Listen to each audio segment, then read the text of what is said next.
Salut à tous et bienvenue. Donc aujourd'hui on reprend les travaux sur la série 7. Donc on va déposer le pare-brise avant. On va terminer l'extraction du faisceau électrique. Donc à voir s'il est en un seul ou plusieurs morceaux, je sais pas trop, on va voir comment ça va se passer. On va terminer le démontage de l'intérieur. Donc il reste tout un tas de petits modules, de petites conduites de chauffage, tout ça, des petits clips. On va tout défaire. Si on a le temps que la vidéo ne dure pas trop longtemps, on va commencer la dépose du réservoir et les demi-arcs de transmission à l'arrière. Donc on va voir si ça fait pas une vidéo trop longue, je vous le mettrai dans celle-ci. Sinon je vous le mettrai dans la suivante. Donc allez, c'est parti, on enchaîne. Je vous montre ce que j'ai acheté comme kit de dépose de pare-brise. Allez, go.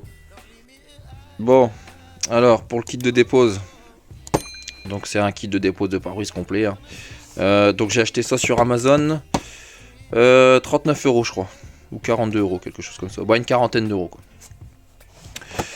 Donc alors ça se présente comme ça. Donc ce que j'ai fait, parce que j'ai regardé les commentaires, ils disaient que en fait le fil qui était fourni avec, c'est la corde à piano, le fil qui était fourni avec, il se cassait assez rapidement. Donc ce que j'ai fait, c'est que j'ai repris 25 mètres de fil en plus. Donc ça, le fil ça vaut je sais plus, 8 €. Ouais, je crois que ça doit être 8 €. Donc là c'est du 0,9 mm. Donc alors comment ça se présente, après on va voir ensemble parce que j'ai jamais utilisé ce genre de choses. J'ai déjà vu des vidéos tout ça mais j'ai jamais fait, donc on va voir. Donc là vous avez le petit bras de levier pour déposer tout ce qui est garniture, entourage, les joints d'entourage. Là vous avez la petite lame, donc pour venir percer le joint et puis passer le câble. En fait c'est un système, vous venez passer votre câble à travers de l'intérieur vers l'extérieur au niveau d'un coin du pare-brise, et vous venez attacher ces petites poignées là. Vous avez ces petites poignées là, donc vous venez passer votre câble dedans de chaque côté et vous venez faire des va-et-vient et au fur et à mesure cisailler le joint tout le tour. Donc vous avez ça. Après vous avez ce système là aussi, faut que j'arrive à le sortir. Donc vous avez ce système là, donc avec un crochet ici. C'est une petite lame pour pouvoir venir commencer à entamer le joint, parce qu'avec seulement la corde vous n'arrivez pas à couper totalement le joint. Donc là vous devez venir d'abord entailler avec la lame et ensuite terminer avec le joint. Et là vous avez la petite poignée, donc ça je pense que c'est pour pouvoir passer derrière le pare-brise et pouvoir le soulever. Donc bien sûr faut mettre des gants et tout ça, parce que c'est jamais, les bords du pare-brise sont cassants. Là déjà celui-là il est fêlé, donc à mon avis quand je vais le déposer il va probablement casser. On verra bien comment ça va se passer, mais je pense qu'il va casser. Donc allez c'est parti, je vous envoie un petit accéléré, on se dépose les garnitures autour du pare-brise et on enchaîne. Allez go. Bon, alors dans l'idée on va commencer par enlever ici la baguette d'entourage. Bon après en remontage on verra pour en remettre des neuves, parce que là elle est bouffée tout le tour. Normalement vous avez les petits joints ici, mais là il est complètement HS. Donc allez c'est parti, je vous pose dans un coin et on enlève l'entourage de vitre et après on attaque la dépose du pare-brise.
Bon, alors là le pare-brise il est là, donc j'ai réussi à le sortir sans le casser. Il est fêlé un peu de partout, mais c'est déjà justement pour ça qu'on le démontait, parce qu'il était à remplacer. Donc les gens qui ont mis des avis sur le fil à couper, ils avaient raison, il fait vraiment que casser. En fait là pour faire tout le tour, de toute manière on peut voir, il y a le tas de fil qui est là. Donc là j'en ai cassé au moins une bonne dizaine. Donc en fait ce qui se passe c'est que quand vous faites des va-et-vient pour venir couper le joint tout le tour, le fil chauffe extrêmement fort. On voit même qu'il y a de la fumée qui se dégage. Et vous avez un petit peu d'étincelle qui arrive quand ça vous arrive de toucher la tôle en fait. Donc faut vraiment y aller tranquille, sans trop faire chauffer le fil. J'ai compris la technique, mais bon j'étais déjà quasiment sur la fin. Donc c'est pas grave, hein. De toute manière on change pas des pare-brise tous les jours. Ça c'est juste pour une utilisation occasionnelle, hein. Vous n'allez pas en faire tous les jours avec ça. Donc allez, c'est parti, on enchaîne. Je vais mettre le pare-brise ailleurs, de toute manière il va aller à la poubelle. Et on attaque le démontage du faisceau. Allez, go. Bon, alors là je commence à voir pour extraire le faisceau. Donc en fait ce qu'il faut faire c'est que là il y a 4 vis au-dessus du couvercle. Et après il faut venir s'amuser à enfoncer tous les supports de relais. Donc il y a un clip de chaque côté. Donc il faut y aller doucement parce que forcément le plastique il a 35 ans.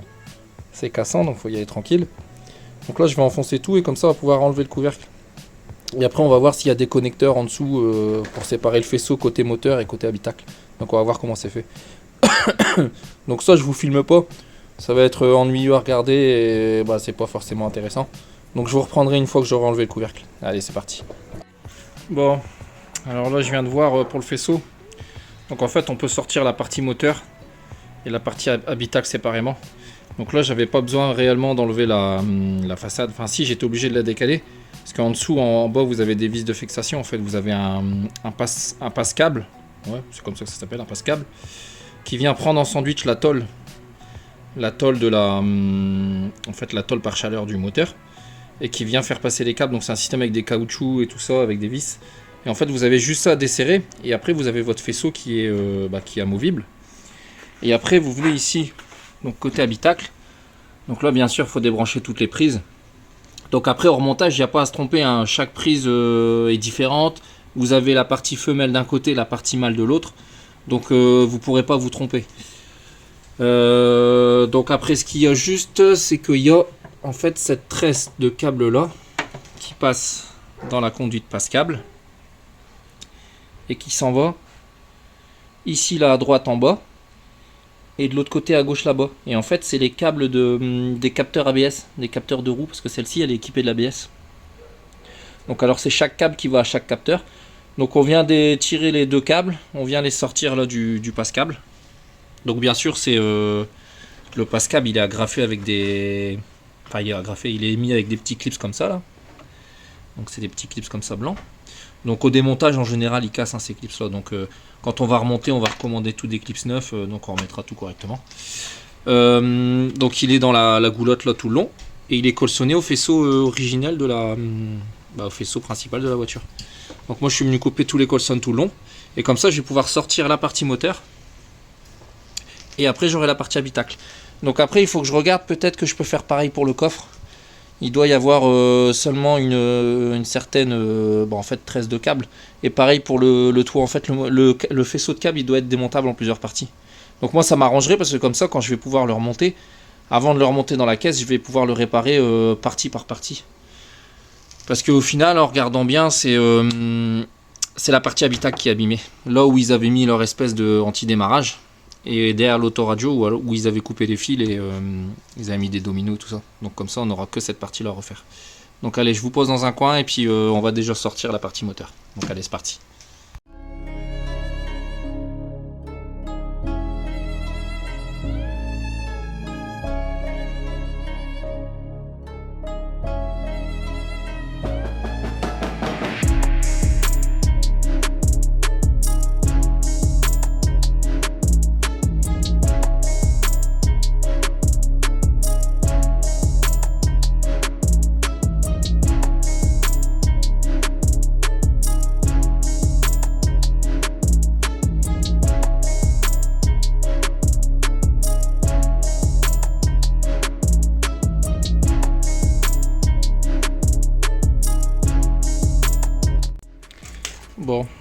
là ça y est, il est sorti. Donc là on voit bien la différence, hein. Donc là on est sur la partie compartiment moteur. Tout l'isolant il a chauffé. Après les câbles en eux-mêmes ça va, ils sont pas abîmés. Les fils sont pas abîmés, mais par contre tout ce qui est protection anti-chaleur et tout ça, les petits plastiques et tout, bah ça. Après ça a 33 ans, ça a chauffé, donc forcément c'est un peu en mauvais état. Donc on va tout refaire au moment du remontage. Sinon la partie habitacle, bah là on voit bien la différence. Les câbles sont impeccables, franchement les connecteurs sont nickel. Donc au remontage ce qu'on fera c'est qu'on nettoiera tout en nettoyant contact. Donc vous voyez ce que je vous disais, c'est qu'en fait les prises, donc là vous avez la partie mâle et côté habitacle vous avez la partie femelle qui vient s'emboîter dedans et avec les prises exactement au même endroit. Donc vous pouvez pas vous tromper. Donc normalement au remontage ça devrait aller. Au pire on a les schémas, on regardera sur les schémas, il n'y a pas de souci. Donc allez c'est parti, on enchaîne, on va aller voir du côté du coffre, voir si on arrive à faire pareil. Donc allez go.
Bon bah ça y est, tout l'intérieur est démonté, donc la baie moteur c'est pareil. Tout est démonté, je me suis amusé à enlever tous les petits clips, les petites fixations de faisceau. Donc là on aura juste à dégraisser la baie moteur, commencer à réparer le petit trou qu'il y a dans la cloison pare-feu. Et ensuite on pourra tout décaper et puis préparer pour la peinture. Pareil pour l'intérieur, donc j'ai la rouille à enlever au niveau du bac à batterie. Après j'ai une petite déformation dans le plancher au niveau de l'avant côté passager, donc à voir, soit je recoupe une tôle parce que j'ai vu qu'on peut avoir des morceaux apparemment, donc soit je recoupe une tôle, je ressoude une tôle au propre, soit je redresse celle-ci, je sais pas encore, je me suis pas encore penché sur la question, donc on verra à ce moment là. Donc là dans l'idée j'aimerais donc déposer le réservoir, et si on a le temps, si la vidéo dure pas trop longtemps, j'aimerais aussi déposer le différentiel arrière avec les deux demi-arbres de transmission. Donc allez, c'est parti, je vous pose dans un coin et on enchaîne. Bon alors, dans l'idée pour déposer le réservoir, donc ici j'ai enlevé le cache qui avait la tôle avec le joint. Donc j'ai déconnecté la pompe, j'ai déconnecté le départ et le retour d'essence. Donc là il y en a un des trois, ça doit être la mise à l'air, je sais plus trop. Donc là les deux tuyaux, ouais c'est ça, c'est départ, retour. Et là ouais c'est mise à l'air. Donc là je vais mettre le vérin de fosse en dessous du réservoir. On va desserrer les deux sangles de maintien du réservoir et on va déjà le descendre légèrement, voir un petit peu comment ça se présente. Parce que là il y a encore de l'essence dedans, bon il n'y a pas énorme, hein, il doit y avoir 10-15 litres. Donc après de toute manière c'est de l'essence qui a 5-6 ans, donc ça va être jeté à la rigueur, on va l'utiliser dans la tondeuse quoi, mais c'est tout. Donc allez c'est parti, on enchaîne.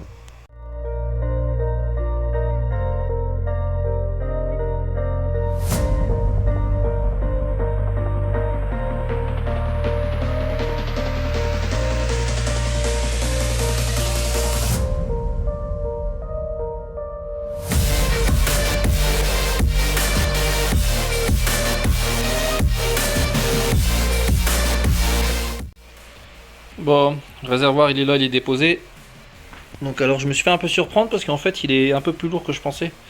Il doit rester pas mal d'essence dedans, donc on verra par la suite pour vider ça. En plus c'est de l'essence qui doit être collector parce qu'elle doit être à moins d'1,50€ le litre. Donc ce que je vais faire c'est que je vais ouvrir ici au-dessus l'emplacement de la pompe à essence pour pouvoir vidanger avec une poire d'amorce, enfin une poire de vidange, une pompe à carburant. Et comme ça je vais pouvoir contrôler l'état de l'intérieur du réservoir. Parce que je vois qu'il est rouillé sur quelques endroits. Et en fait ici là je viens de me rendre compte qu'il y a un des trous de dégazage qui est le raccord il est cassé. Donc soit je verrai pour le ressouder, ou alors selon l'état si vraiment il est très abîmé à l'intérieur, on verra pour en retrouver. Ça se retrouve en fabrication, donc je pense que je changerai le réservoir. Donc on va voir un petit peu. Donc là ce qu'on va faire c'est qu'on va l'ouvrir, je pense. On va regarder tout de suite. Donc là pareil, même le filtre il doit être collector. Donc ça c'est les filtres Meca Filter. Par contre c'est l'eau traite. Franchement le filtre apparemment il serait de 92. Parce que là j'ai trouvé une référence en grattant un peu, il serait de 92. Donc franchement ça en dit long sur l'entretien qu'a eu cette voiture. Donc c'est pas plus mal qu'on refasse tout. Donc allez c'est parti, je vous pose dans un coin et puis on va ouvrir un peu le réservoir, on va regarder.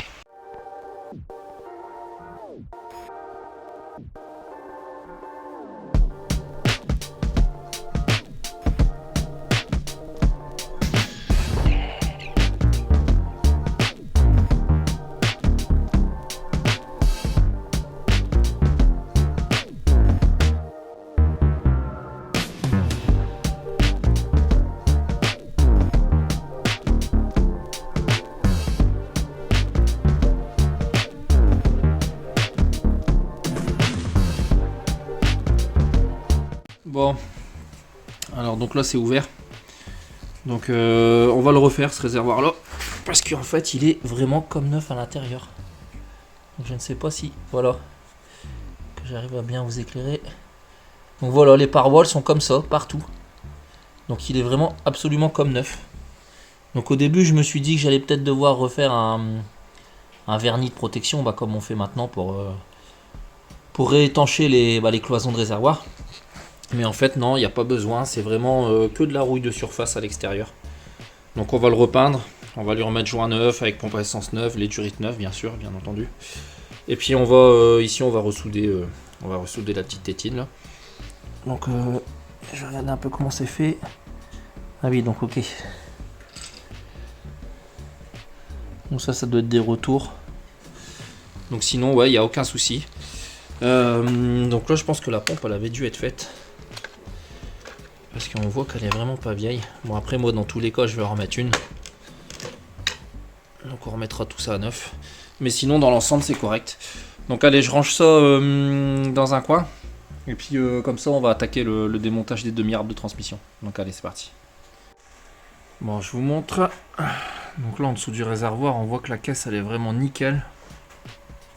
Donc là c'est pas de la rouille, hein, c'est parce qu'il devait y avoir des petits carrés de mousse pour amortir les vibrations. Pour pas que le réservoir vibre contre la caisse. Donc ça je verrai pour les retrouver. Sinon dans l'ensemble elle est vraiment super propre. Donc là ce qu'on va faire c'est qu'on va déjà enlever les deux demi-arbres de roues là ici là. Donc je vais lever l'arrière comme ça je pourrai tourner les roues. Et puis comme ça on dépose le différentiel arrière. Donc allez c'est parti.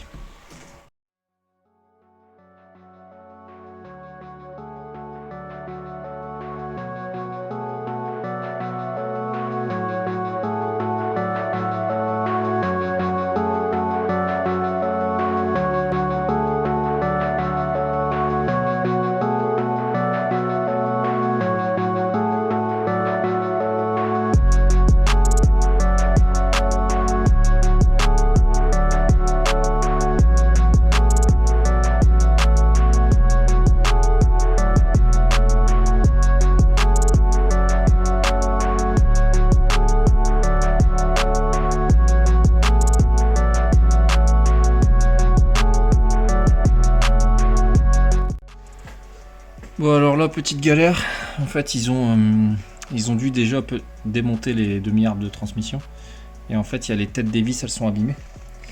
Donc là j'ai eu du mal sur une en fait. Donc là j'ai dû prendre un burin et venir faire une fente dedans pour la taper tout doucement et venir la faire tourner. Parce que l'empreinte intérieure explosait et puis à la pince bloc. En fait là où c'est placé en dessous du berceau, enfin entre le berceau et la caisse, impossible de passer une pince bloc. Donc j'ai dû faire comme ça, on recommandera des nouvelles vis hors montage. Donc allez c'est parti, on poursuit. Là il me reste deux vis à démonter pour ce côté là.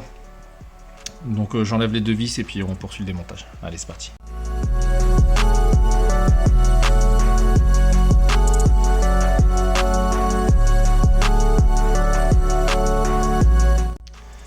Bon, alors là grosse galère.